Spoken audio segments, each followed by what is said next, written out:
Well, once again, it's a good morning from Radio FM 88 Australia in the studios here in Brisbane. It's simulcast, and we're going through Facebook, YouTube, X as Radio FM 88 Australia. If I might be so bold to say, I'm going to hand it straight across to our co-host. Right at the very top of the totem pole is Elisa, and she's all the way from Cape Canaveral, Florida. It's a good morning to you, but it's a good evening to you. Good morning, good evening, everybody.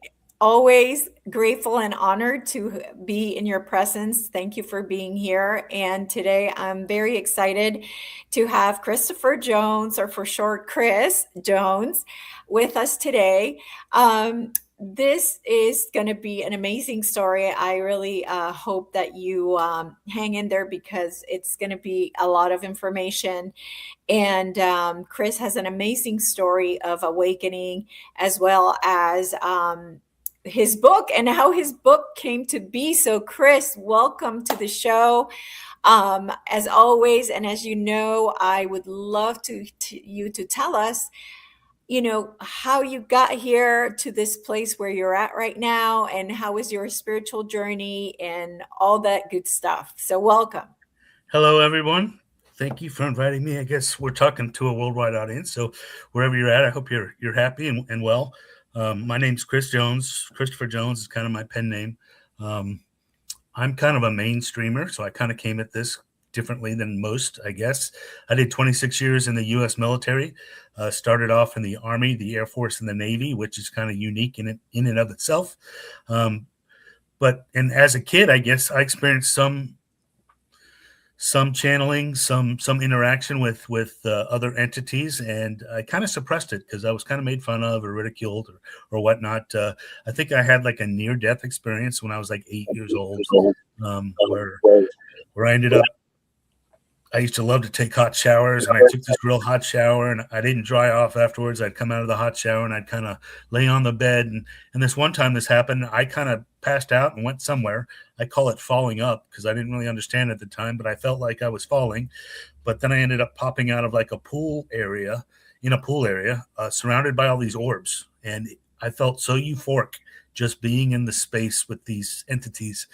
And it was amazing. And I didn't want to leave. And they're telling me, hey, it's not your time. You got to go back. And I'm like, no.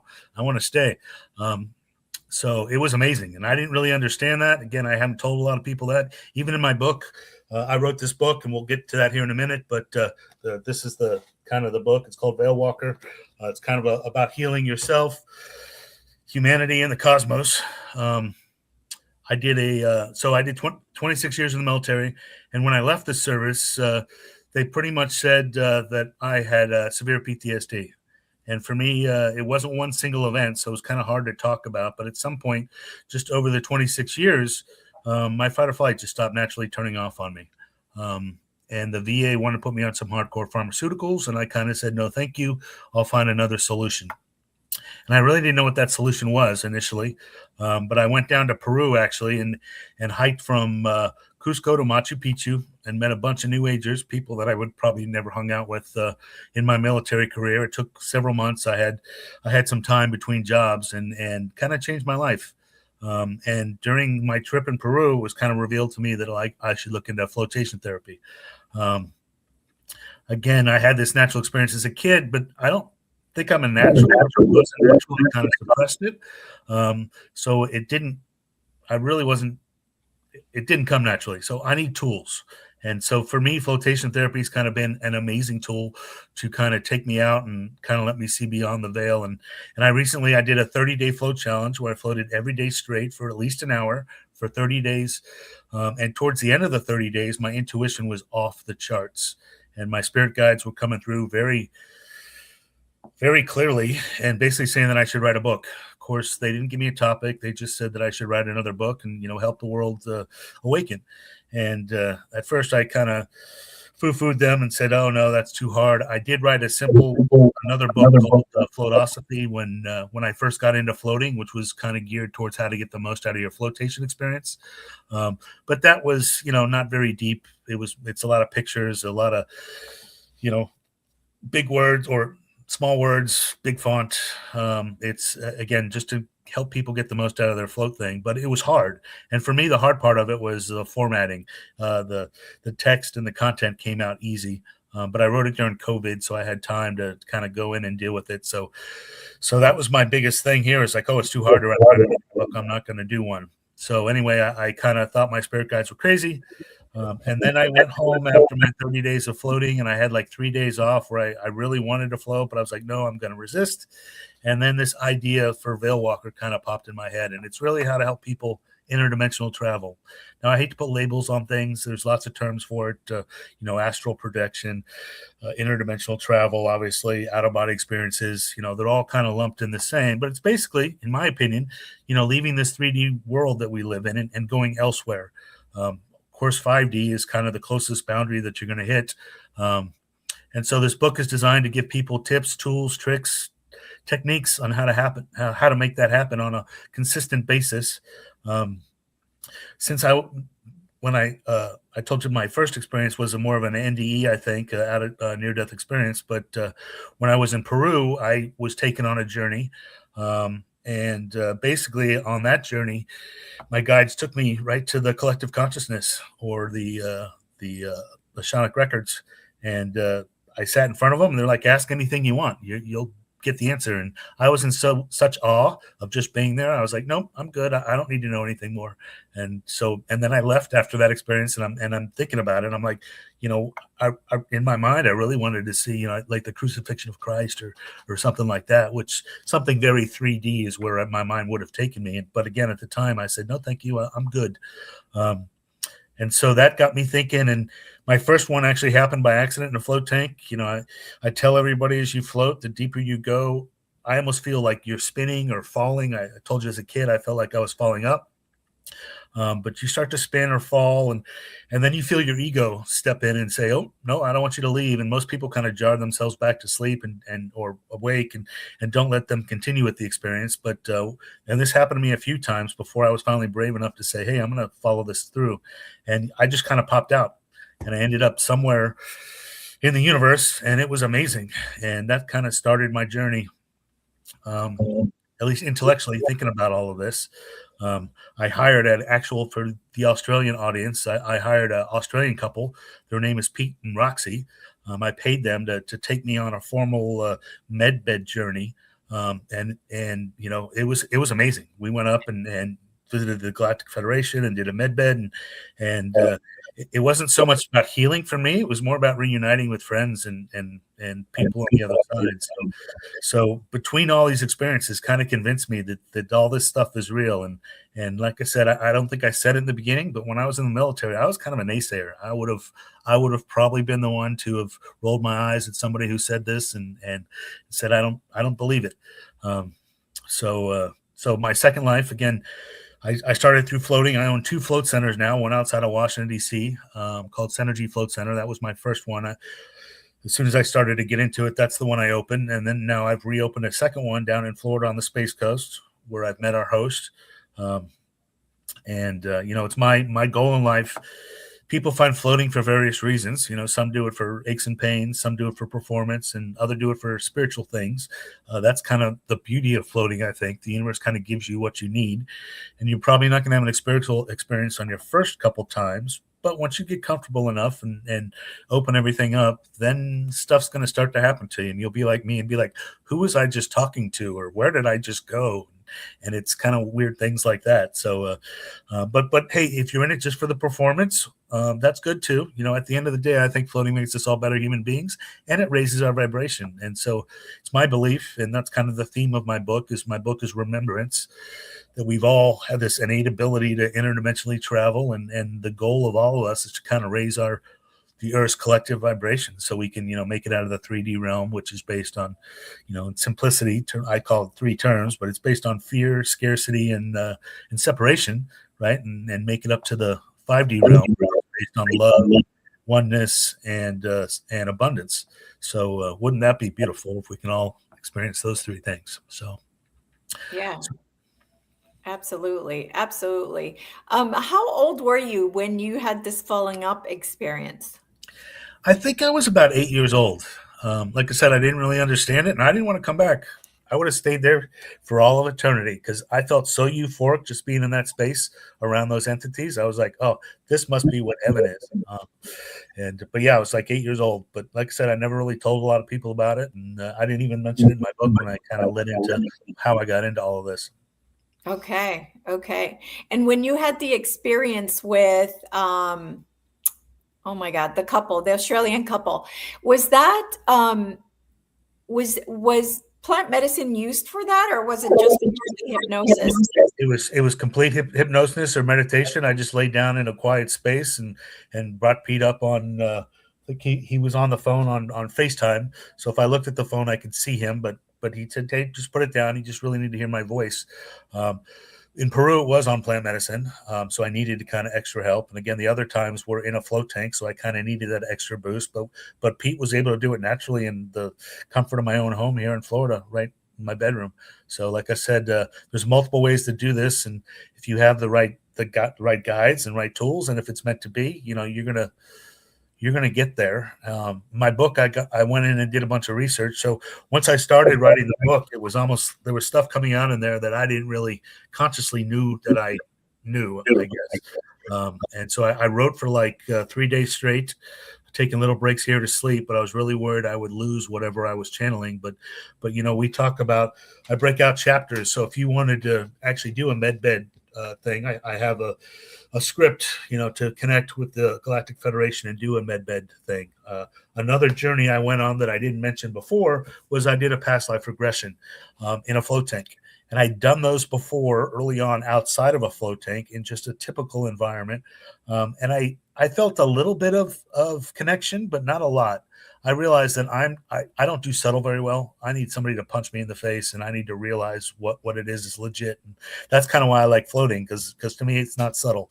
But when I did a past life regression in a float tank, that wasn't subtle either. It was like a movie was playing in my head, and even though I was revealed parts of past lives that I'd lived before, again, it was so visual in my head that triggered me.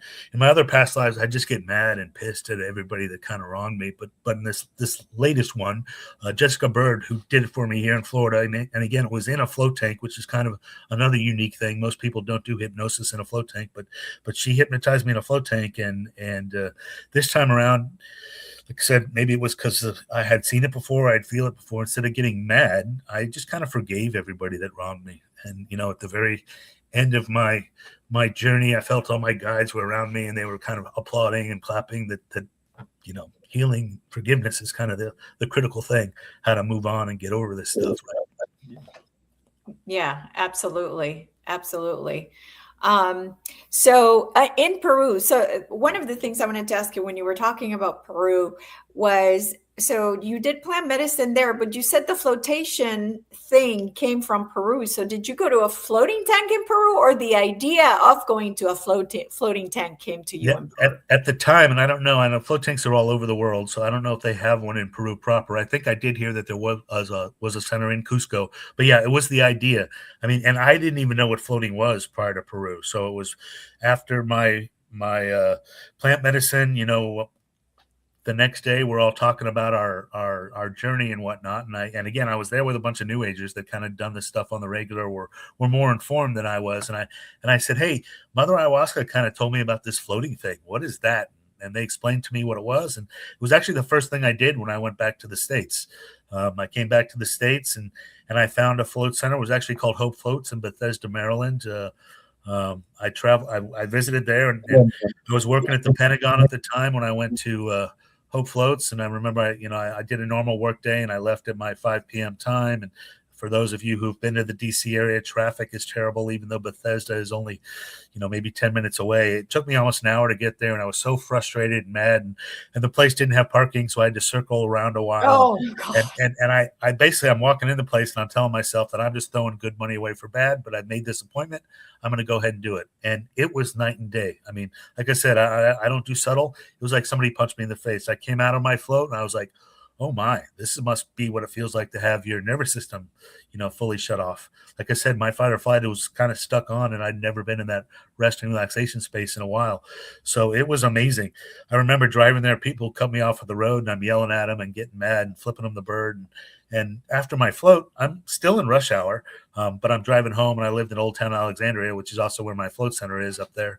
And same other people are cutting me off, and normally stuff that would trigger me. And instead of getting triggered, I started thinking about the person that just, did something on the road, cut me off. And I'm like, they're obviously a distracted driver. They probably got something bad going on in their life, going through a divorce or a sick kid or losing their job. And so I'm going to cut them some slack and, wish them some love and light and help them get through it. And hopefully they don't kill somebody on the road. And I'm like, and after I did that a couple of times, I'm like, wait a second, driving here, I was giving them the burden, hoping that they would, meet a quick demise. And so it changed my whole perspective on life. So, like I said, I think floating is the greatest therapy that nobody's ever heard of. It just makes us all better human beings, whether you're looking for spiritual or just, you go to the grocery store and just being more humane to your neighbors and your community and not getting so worked up over the little things that don't matter. I think a float lasts for about 72 hours for me. Is kind of what I find for most of my clients too. So I started floating at that point, like every 3 days. It's kind of affordable too. Most float centers have memberships and reduced prices. I do an unlimited float at my place for $600 a month. I think $599 is what we do it for. And so you could do a 30-day float challenge yourself for less than $20 a day. So, Chris, can you explain to people what is floating? Like they get it; it has to do with water, but give the details of what it is. So he's kind of scrolling through everything that we offer there. But if you go to that first picture on the top is a float tank. That one we have pictured looks like a big clamshell. But basically you get in it and it has about 1,500 pounds of Epsom salt, depending on the size of the tank, 1,000 or 1,500. We basically bring water to its saturation point that if you dropped a bowling ball on there, it would float. So it's like 10 times saltier in the ocean. So you don't have to worry about drowning or anything else. But most float centers also do soundproofing in all the rooms, and all the rooms go completely dark. So if done properly, we take away all your humanly senses, including gravity, through the floating, and the water's heated to your body's skin temperature, and your body just kind of physically disappears, and you just feel like what it feels like to be alive without a body. And to me, that's where the magic happens, because when you don't have this 3D world and this 3D body that we're living in this 3D world with, it kind of helps you automatically elevate to that 5D level and higher. And you'll get in a float tank, you have 100 problems going on in your life, and then you come out of the float tank and maybe you've got 2 or 3, right? And those 2 or 3 are mostly the profound things of, am I truly happy in life, or am I with the right person? Am I in the right location, in the right job? It's those big questions that we've all kind of faced, and you'll get clarity in a float tank, but all that little low level stuff just kind of fades away during a float for me. And like I said, there's other aspects as well. If you've got aches and pains, I'm 55 years old. I don't know if you remember the picture that they started with, but now I've got a little gray up here. So I'm a little older. I got some more weight on me. So aches and pains come as we get older, and floating clears up all those too. So you're a better human being on the physical side. Yeah, there's me a little bit younger. There was one picture that I actually showed with my dog, was even younger than that.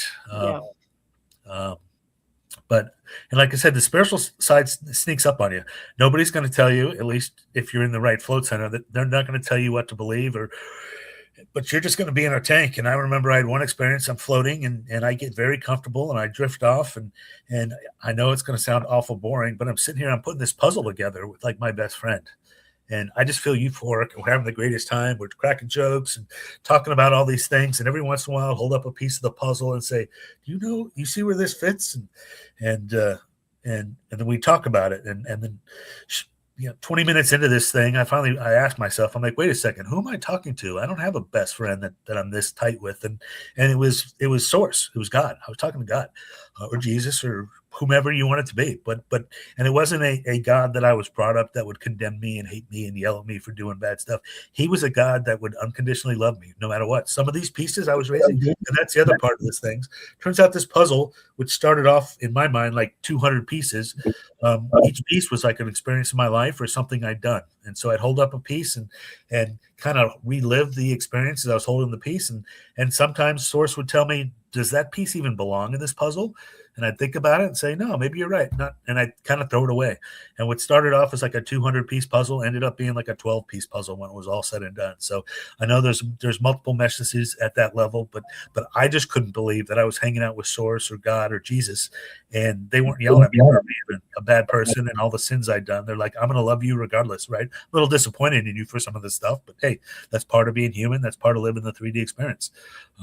So that's really what started my whole trajectory of changing the way that I thought about, religion and society and what they teach. So, I call myself spiritual because I definitely believe in God and Source, but I think it's a kind of a personal experience for everybody, and you'll find it when you know it, and you'll know it's true when you find it.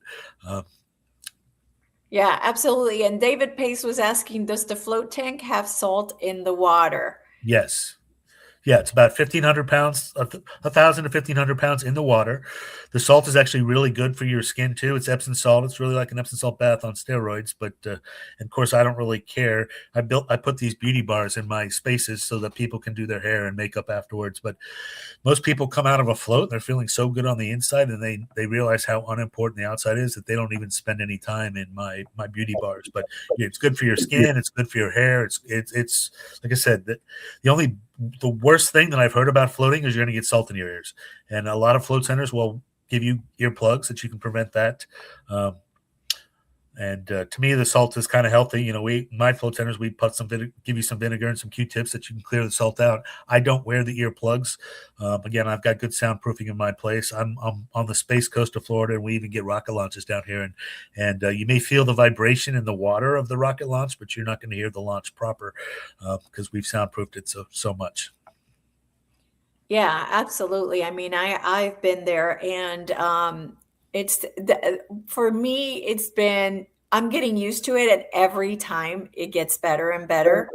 The last time I was just so peaceful, and I felt like not having your body get hit with gravity, like that, that alone was just like so that like you say, it's like a nervous system reset. Right. It's really delicious. But if you guys have tried it and didn't like it, give it a chance, because that was me. I had tried it a couple of times and just was like, meh. I'm telling you, it's worth going back to, because as you get used to it, it's just amazing, and I have a friend who also did the 30-day float. Now she's doing it another 30 days. So same thing, she's connected like crazy. She gets messages every time. Now the messages she gets are aligning her life, and do this, do that, it would be a good idea for this or that, or she's going back in time to heal a lot of her past traumas. So it's just amazing. Yeah, well, that's what a lot of people don't, they don't believe in past life regressions or anything. That they're like, hey, I've lived kind of a normal, mundane life. Why do I have all this, trauma or background noise that, is keeping me from being happy and healthy? And yeah, it's a lot of past life stuff. And unless you're starting to do some plant medicines or some other things, to me, floating is, again, the greatest therapy nobody's ever heard of. It's an hour out of your day, but it'll, get you on track. And to your point, and I'm not a doctor, so I don't understand all the physiology behind everything, but I think it takes about the average person about 3 times to truly get comfortable in the float tank. First time you get in, you'll be like, oh, this is weird. I feel weird. Am I doing it right? For the audience, there's no right or wrong way to float. Do whatever feels natural. We're all kind of floating in our mother's wombs before we came into this earth.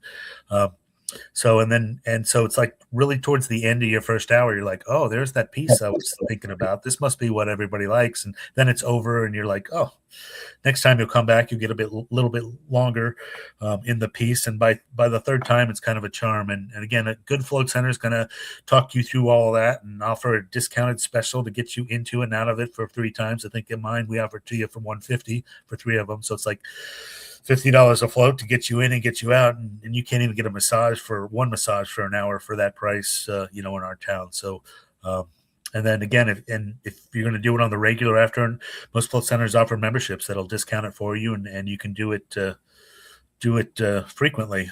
When I first got into it, it's not on the market anymore, but it was called a Zen float tent. It was a home version. I bought it and put it in my home. I didn't think of anything about the secondary effects of it. Floating, if you don't know, salt is very corrosive. So, and again, with that much salt that you're putting in the tank, the salt gets into the air. It's going to get into the floors, it's going to get into the walls. It destroyed the room that I put it in. The float tank did, but it was nice because I had this thing in my home and I could just do it regularly. And a lot of times I wouldn't even set a timer. I'd just get in and say, "Oh, my body's going to tell me it's time to get out." And the universe would kind of give me what you needed. Sometimes I just needed to relax and turn my nervous system off. Other times I needed, spiritual guidance or knowledge that would, kind of change my life and move me on.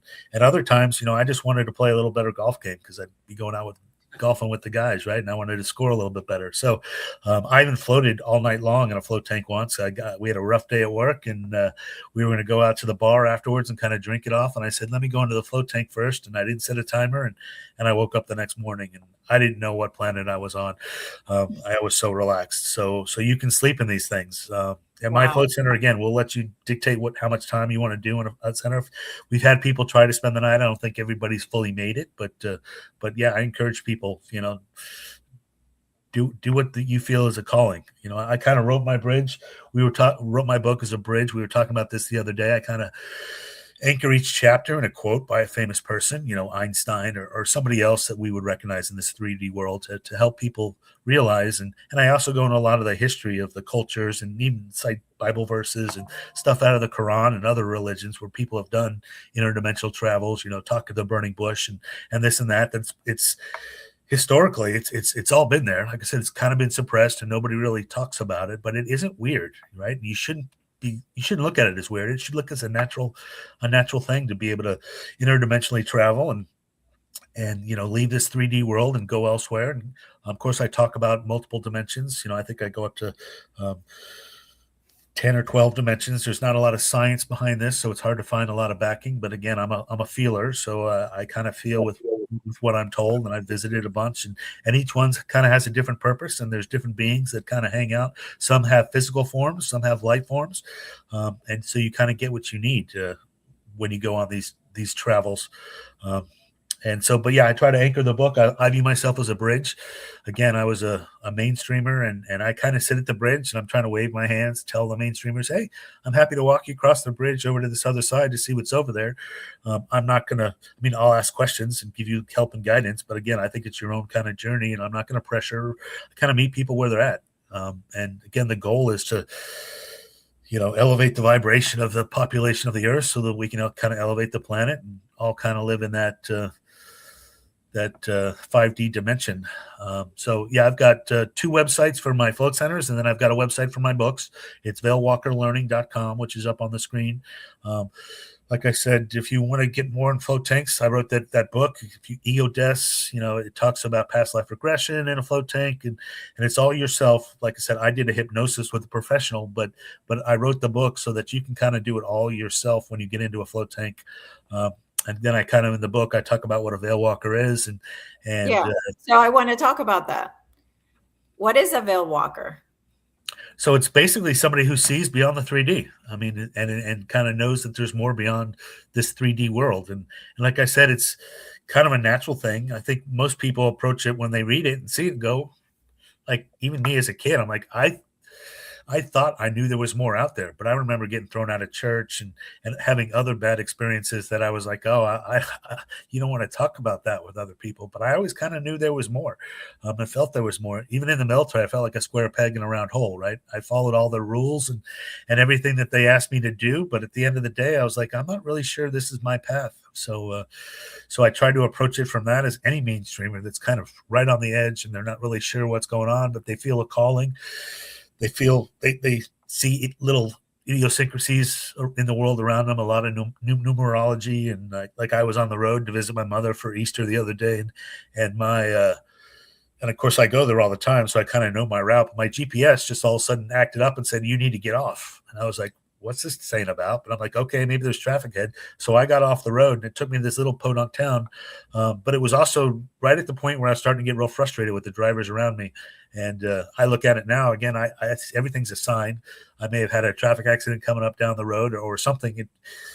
The universe intervened and had my GPS take me off the road or take me off my route and put me on a different route. So, little things like that happen. And a lot of us we scratch our head and say, why did that happen? How come I can't repeat it? But to me, that's the universe talking to you. And we just have to listen. Absolutely. Absolutely. And I know that you have a Veilwalker manifesto. So I was reading some of it before you came on. Can you tell us a little bit about that? Sure. Well, it's not very long. I think I put it right in the beginning of the book. And yeah, it's right in the beginning. I've bought lots of books before on my journey. And a lot of times, I get into the first 10 pages. I'm like, oh, this isn't for me. And so I kind of put it on the shelf. And I always wish people kind of spell out who the book is for. So the Veilwalker Manifesto starts right in the beginning. And it says it's one who dares to cross between worlds, who walks the edge where the seen and unseen meet, who remembers the veil is not a wall, but a doorway.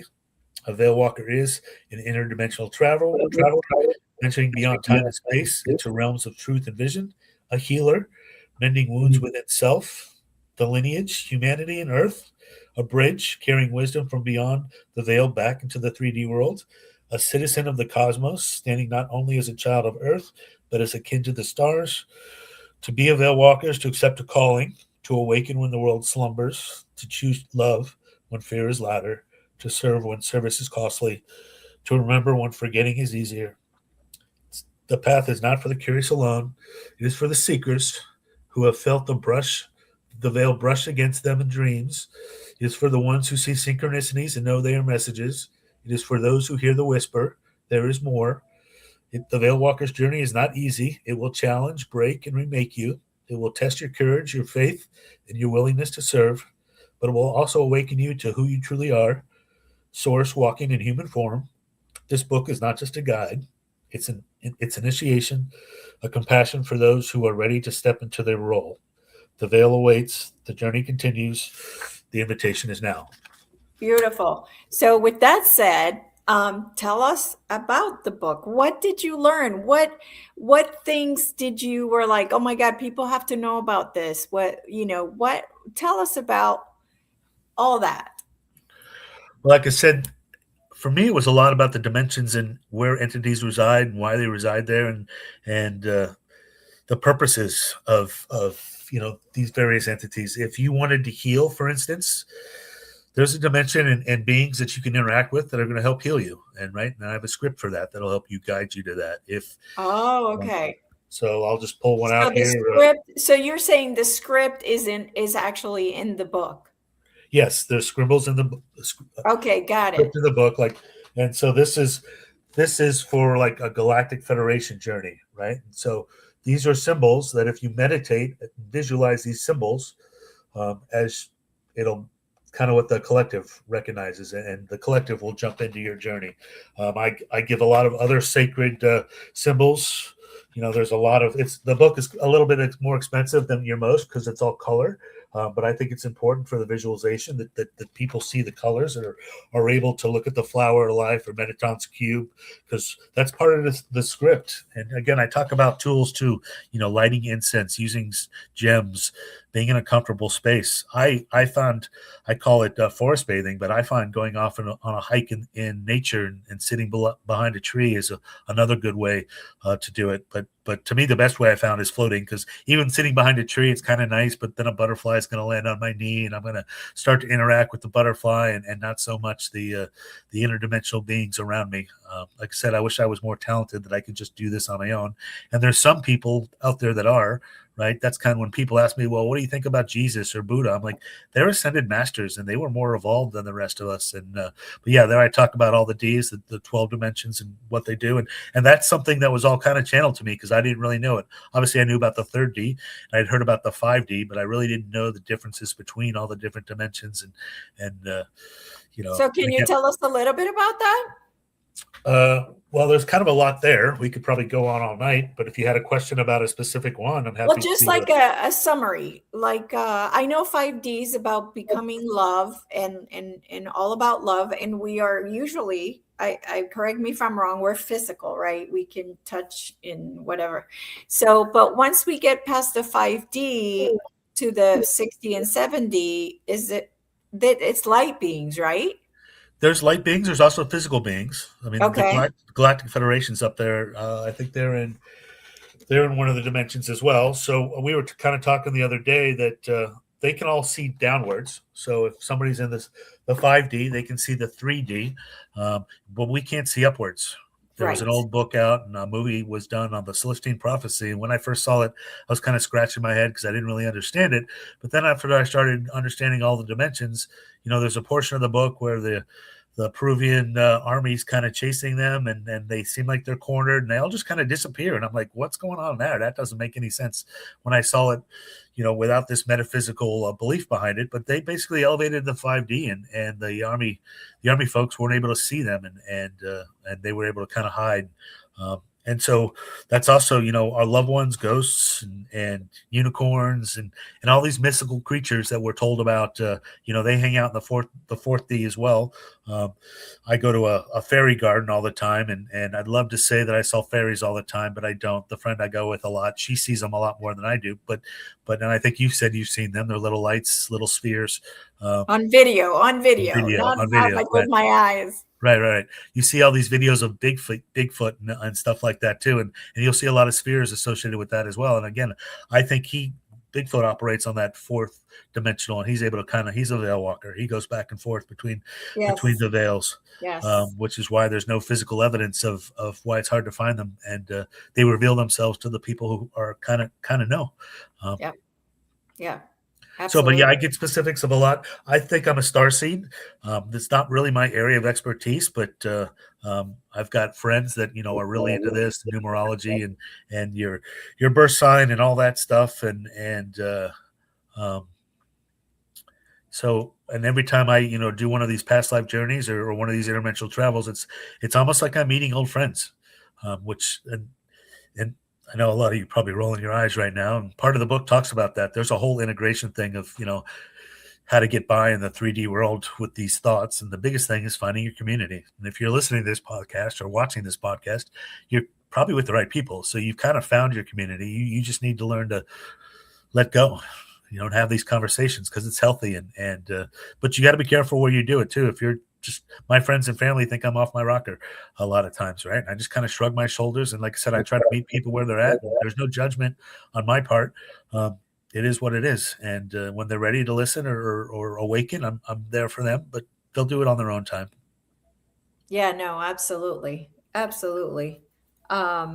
So in the book, other than talking about the dimensions, was there anything else that if you look at the chapters, are you kind of, if you can just summarize through the chapters, like this is about this is about that. Well, I think the chapters are in that I know you brought up that visualization before. They're right up front here, but let me get to my chapters here. So chapter 1, we talk about the nature of the cosmos. Chapter 2, we talk about general tools and techniques for travel. Chapter 3, we talk about protection, grounding, and safety. Chapter 4, we talk about working with the journey scripts. Chapter 5, I try to take people on their first journeys, which is more of just a general trip to let you know where you need to go. And then chapter 6 is kind of deeper journeys with a little bit more intention behind them. Chapter 7 is healing self, lineage, and the collective. Chapter 8 is about past life journeys. Chapter 9 is journeys with the Galactic Federation. Chapter 10 is collective journeys. If you and they're always more powerful if you can go with a group. Chapter 11 is Journeys with the Councils of Light, which again don't have physical form. Journeys with Earth Councils is Chapter 12. Journeys with Star Councils is Chapter 13. And then it also goes to the differences and explains what each one of these councils is. Now, the book per se isn't about them. I mean, I kind of give a general overview to everybody so you can understand who they are and why they're interacting with you and where their strengths are at. Chapter 14 is integration of the journey, again, which we talked about a little bit. Chapter 15 is challenges and growth. Chapter 16 is supporting the Earth's transition, trying to elevate the world around us. And the biggest thing is Chapter 17, free will, service, and the rewards of the path. Why even take the time to do this is kind of what that talks about. And then 18 is advanced journeys and multidimensional exploration. Chapter 19 is closing thoughts and gratitude. Then I have some appendices and resources, and then just an invitation to awaken is at the end of the book. It's about 335 pages total.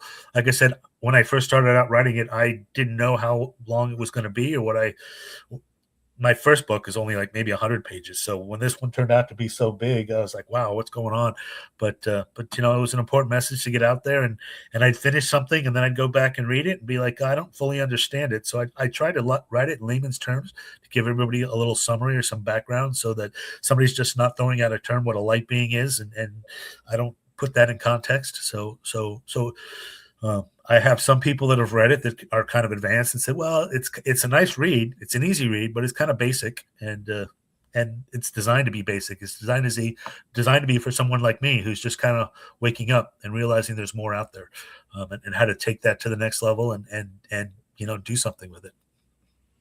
So as the conversation was going on, you did mention med beds, and there could be some people who are listening who don't know what is a med bed. So explain to them what is a med bed and who is the Galactic Federation. So, and like I said, a lot of this is conjecture and feeling. So, and everybody's got a little different variation.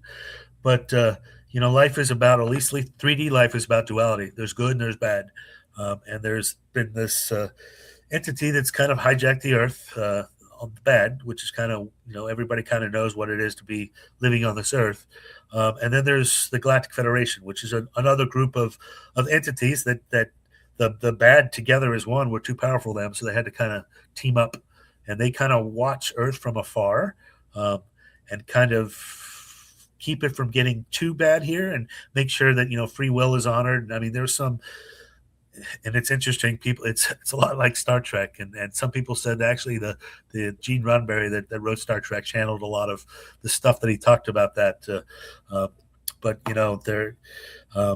And so the Galactic Federation is here, but we have to make our own decisions. They're not going to help us, but they're just kind of overshadowing us.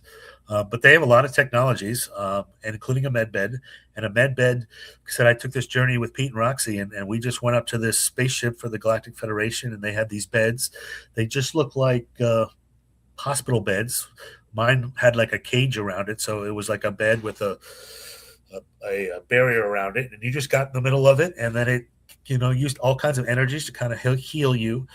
They have different protocols on these med beds, but you'll see lots of stories out there in the internet of people who have cancer and cancer disappeared and all this miraculous stuff. So med beds are kind of an amazing thing. We're probably not very far off on Earth from having them, but and I hope that that's the case.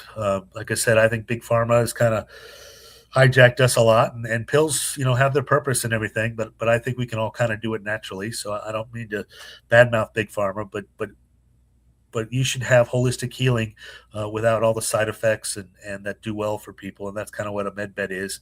Like I said, I think there's some, Elon Musk will probably be the first that kind of creates a med bed for all of us that we can start to go in. And I know Europe is more in touch with this holistic health stuff than we are in the States. They've got all kinds of energy sources and frequencies and life wave patches and stuff like that we're just realizing here in the States. But technology is all these higher entities view technology as a good thing, and they kind of leverage it to make them better. I wanted to call them human beings, but better entities, physically, mentally, and spiritually, because they realize, just like us, that they're imperfect as well. So again, I've got a chapter that talks a little bit more about it. I can go in and read that more if you want a more detailed answer. And again, Pete and Roxy website that we referenced before, they take people on these medbed journeys all the time. And I think there's other folks out there that will also take people on medbed journeys and trips. But it's amazing. And like I said, I wasn't sure that I fully believed in it until I went on this journey with Pete and Roxy and saw it, experienced it for myself. I'm one of those people that, again, I'm kind of dense and I don't like subtle. So I kind of have to kind of experience it all myself to go further and further and further. And that's exactly what happened with me. So I encourage everybody to kind of try it. So what did the people look like when you were in the Galactic Federation? Were you able to see the beings that were there? Did they look like humans or what? They were all different entities. I mean, they didn't look like humans. Some look like humans. Some were other races. When I was there, it was more of a collective feeling that they were all kind of on my side, and it wasn't a looking everybody eye to eye and having a conversation. It was like, oh, I'm so glad you're here. Let me help. And I knew they were there. Some of them, again, didn't even have bodies. They were just light beings. But it was all peaceful, and they were all together. And that's kind of, what this federation has done is kind of, again, they're fighting the good fight, and they've kind of. My guides are telling me the tides have kind of turned, that the world's going to get a little bit better, and it's just because, again, it was over time. It took the Galactic Federation time, and with them and their partners to kind of put us in a good space and help humanity kind of evolve and awaken, and that's why more people are waking up. That's why I'd never heard that term before, but you're going to hear it a little bit more in the mainstream, and we got astronauts going around the dark side of the moon right now. I'm sure NASA's not going to tell us, but they'll probably bump into a bunch of aliens back there on the dark side that have been back there for a while. But everybody's starting to awaken, and the Earth needs it. The cosmos needs it. An awakened cosmos is a happier, healthier cosmos. Love is a beautiful thing, and oneness is a beautiful thing. And to answer your question specifically, when I was doing the med beds, it was just oneness. I just felt oneness with every entity that I was in there with. They took their time and effort to come meet me because they knew I was coming, and ensure that I had a good experience and a good journey. And I was grateful for all of that. How did it feel like it was close to Earth, or did it feel like it was like another dimension, or what feel did it have? It felt like it was. I think it was in the fifth dimension, if I had to guess, maybe the fourth dimension. But I didn't think it was too far from Earth. Although time is relevant once you start doing interdimensional travel. There is really no time, so you could travel to the ends of the universe, and it would feel like 5 seconds. Because again, time's a 3D tool that we use or that we relate to, but they don't feel far. I mean, I still feel they're just right around the corner watching us. They're far enough away that we can't see them, and they do that on purpose. Because, like I said, free will is an important thing. When people are ready, they'll introduce themselves to everybody, but they're not going to force themselves on you. They want you to, when the timing is right, the timing is right. Well, I forget the Star Trek motto is something to not interfere, right? And that's kind of where these guys are at. They don't want to interfere, but they also, the reason why humans are important is I hear that a lot of the Galactic Federation, that's our DNA. They kind of took us and took DNA from each and every one of them, including the bad ones, and kind of rolled everything together and here we are in human form, and the goal was to see if we could create creatures that can live amongst themselves with all of our DNA, then there's hope for all of us. So, and we're kind of the experiment, and that's why everybody's paying so much attention to us, and why we're so important in this whole thing. Yeah, absolutely. Well, we're also creators, and some of the ETs are not, and the ones that are abusing us are the ones that don't have the ability that we do. So we're very powerful. So a question I had for you is, in your floats, whenever you were getting information, did it feel like it was always like God / source, or were there ever any galactic beings involved in the conversation? Yeah, I would have interactions with entities. I remember one float early on that I was floating, and they all looked like clouds, and I just felt like I was kind of floating in the sky, and each cloud had some sort of an awareness. And the more I focused on the cloud, the more I felt the cloud focused on me, and the cloud and me would come real close together, almost face to face. It felt like, and those clouds were beings, and some beings were super advanced and knew exactly who I was and what I was. Other beings were like a space dog. They're just kind of looking at you, going, "Wow, that's weird, that's funny," and so there was no rhyme or reason. It was all seemed kind of random to me at the time. But each cloud had an awareness to it, and you could, by just focusing on it, once you came across it, you could have some interactions. And again, it wasn't very profound that I was getting these actual, but in my head, I'd have a message of what we were talking about. And again, some messages were more profound than others. Others were just like, "Oh, you're interesting. Where are you from? What's going on there?" Right. So yeah, it's not always going to be source. To me, I've had a few with source. I think floating kind of gives you what you need, though, right? If you're really off track and you're really having a tough time, source is going to come through and say, "Hey, I'm here for you." Uh, if you just need a slight nudge, you might just bump into a space dog who's gonna, lick your face and say, "Hey, I'm here for you whenever you're ready." So I have dogs, by the way. They've been good and quiet, but if you hear any barking, I apologize to everybody. Okay, no worries. So did you oh God, I had a really good question and it left me. When you are,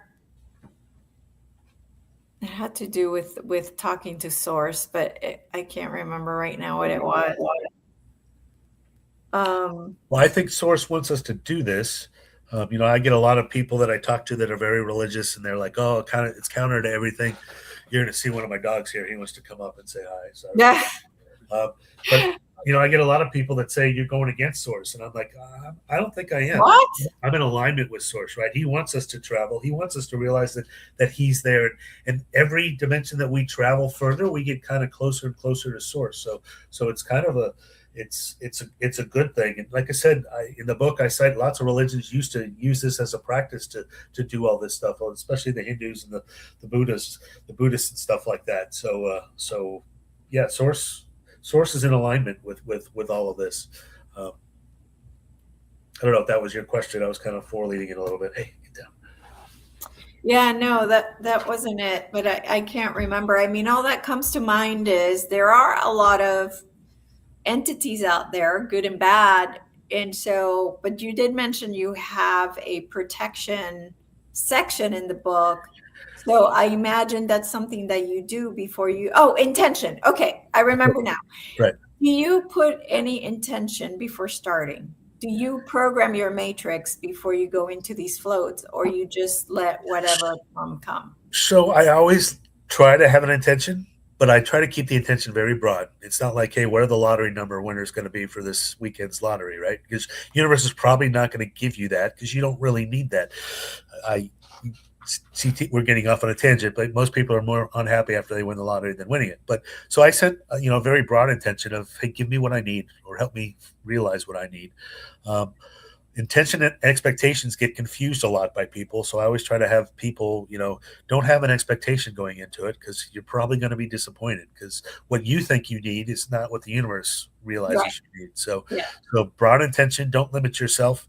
I have a protection chapter in the book, and I alluded to it. It's free will. As humans, we have free will. If we're ever uncomfortable in any one of these experiences, you can just say, "Nope, I'm done. I don't want to talk to you anymore." If you think you're interacting with a bad entity, when I did my plant medicine, I felt, first couple ceremonies, I felt the need to go down into the darkness, and that's where I felt the healing needed to happen. And it wasn't fun. It wasn't comfortable. I wanted to quit after about 3 days. And the shaman pulled me aside and said, "I want you to intentionally go into light this time. Don't go into the darkness. If you feel that pull, say, 'No, I'm not going down.'" And I did exactly what he said, and it was the most beautiful experience I had. That's why, they brought me to the collective consciousness and said, "Ask anything you want." I was in such awe that I said, "I'm good. I don't need to ask any more questions." So it's all free will. And it was, on these plant journeys, you're kind of driving yourself too. So yeah, I do talk about protections, and of course, afterwards, you want to make sure you close the space, and we give tips and tools of how to do that too, so you're not bringing back entities with you that would, embed in dogs or others. I'm no expert in any of that stuff. I don't understand how all that works, but I've seen some pretty convincing videos out there of people that looks like that they've got some sort of entity inside of them that shouldn't be there. So, and that's Yeah. not what's going to happen again, especially if you say nope, my body's closed, you're not coming in, type thing. So. Yeah. Well, yeah, for sure. I think that people should definitely just, put the intention at least that it will be only with the beings of love and light, and also, if you vibrate high, if you're a high vibrational person, those entities can't see you. Right. It's like just like the light beings can see us, but we can't see them, right? When Right. you're vibrating really high, the lower level, dense level can't see the fast vibration. So that's really the answer to everything is vibrate high and you are safe. Right. So, and I think floating helps increase everybody's vibration. I also have this thing called acoustical sound bed in both of my float centers. I don't know if anybody's done that. Mine's in harmony, but you just lay on it. For people who don't like to get wet or don't want to get in the water, you can just lay on an acoustical sound bed and it'll vibrate with special frequencies. And a lot of times you can pick what frequencies you want, but it'll elevate your vibration. You'll be having a bad day prior to getting on the bed and coming off the bed. The universe kind of likes everybody with a high vibration, Yeah. Lights will turn. There's the in harmony there is in the center. And I've got this Lucia light thing that's off to the right of it as well that kind of stimulates your pineal gland and kind of helps. And a lot of times I'll do the Lucia light before I float, just kind of ensure. I try to use as many tools as I can to ensure that I have the best experience and that I'm making the most out of my time. So, Yeah, and you have other healing modalities as well in your center. exactly. I don't know if you want to talk about those just so people know if they can, use. I know you have red light therapy as well. Red light, hydrogen therapy, you just saw there. Again, we talked about the acoustical sound. I have this thing called a magnetic resonance therapy. It's a chair there it is right there. You just kind of sit into it and it creates vibrational waves around you. All these, I consider myself or my center as a holistic wellness center, not just about floating. Although Right. I put float in the title of all of them because at the end of the day, people are like, oh, you got so much stuff. I don't know where to start. I'm like, let's start with the float because to me, you don't really need to know what you're going after in a float. Like I said, the universe is going to guide you. If it's more physical in nature, then you're just going to feel better afterwards. A lot of people don't realize that a lot of physical pain, though, is generated through trauma that we're just storing in our bodies, right? There's a good book out, The Body Keeps Score. And wherever you're storing stuff in your body, it's going to slowly wear down those organs and create pain. And so the solution to solving that is not pain stuff, it's trauma release. And again, most doctors aren't going to be able to tell you that. Again, a lot of these, your fibromyalgias, your Lyme diseases, Yeah. a lot of these autoimmune stuff, they all present differently to people. And again, I'm no doctor, so I'm just kind of speaking, throwing it out there. But I think it's all trauma-based stuff that people are storing from past lives, and it's not this life. I mean, you'll have people. Some people legitimately did have ticks on them or whatnot, but others are like, I don't think I ever came in contact with a tick, so how can I have Lyme disease? And it's like from a past life, and it presents differently. So I encourage anybody that's got one of these autoimmune that's kind of been chasing it all their life and how to manage it is to find a holistic wellness center and try everything. We're all different. One size does not fit all. I've met a few people that don't like floating, but not many. And normally it's like you, they tried it once and it was weird and awkward and they got salt in their ears or had to do their hair afterwards and really didn't like it. And then I asked the question, well, how many times did you do it? Oh, I only did it once. And I was supposed to go in for an hour, but I left after 30 minutes, right? There's always some sort of excuse. I'm like, well, you didn't give yourself time enough to get in there and really get relaxed and have your nervous system reset on you. Because to me, at the end of the day, that's what floating is a nervous system reset. And our nervous system is how we interact with this 3D world. So like I said, I've got a lot of stuff and everything in my centers is stuff that's worked for me. I'm not a traditional business owner. I couldn't sell something to somebody if in the back of my mind, I didn't think that it worked, right?